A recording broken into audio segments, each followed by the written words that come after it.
നമ്മൾ കഷ്ടപ്പെട്ട് പഠിച്ച് അല്ലെങ്കിൽ എന്തെങ്കിലും ഒരു ബിസിനസ് തുടങ്ങി ഒന്ന് പച്ച പിടിച്ചൊക്കെ വരുമ്പോഴായിരിക്കും വഴിയിൽ വണ്ടി ഇടിച്ച് ചാവുന്നത്. അതിനും മാത്രമുള്ള തലച്ചോറില്ലാത്ത കുറേ ഡ്രൈവേഴ്സ് ഉണ്ട് ഇവിടെ. നോക്ക് നിങ്ങൾ, മിക്കതും ഈ തൃശ്ശൂരിൽ നിന്ന് തുടങ്ങുന്നതാണ്.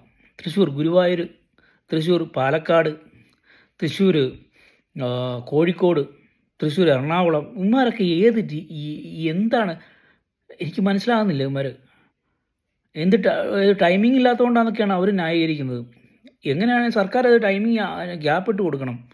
ഇങ്ങനെ ആളെ ഇടിച്ച് കൊന്ന് നമ്മളൊക്കെ എന്തിനാണ് കഷ്ടപ്പെടുന്നത് ജീവിക്കാനായിട്ട്? റോട്ടിലേക്ക് ഇറങ്ങിയ ഇവന്മാർ വണ്ടി ഇടിച്ച് കൊല്ലും. ഇത് നോക്ക്, ഞാൻ പറയുന്നത് വെറുതെയാണോ? നിങ്ങൾ നോക്ക്. അപ്പം ഇങ്ങനെയുള്ള ആളുകൾ ഉള്ളിടത്ത് നമുക്ക് എങ്ങനെയാണ് സുരക്ഷിതമായിട്ട് ജീവിക്കാൻ സാധിക്കുന്നത്? സേഫ്റ്റി ആരാണ് നമുക്ക് ഒരുക്കി തരേണ്ടത്? നമ്മളിട്ടെല്ലാം ടാക്സ് പേയേഴ്സാണ്. നമുക്ക് നിയന്ത്രിക്കാൻ പറ്റുമോ?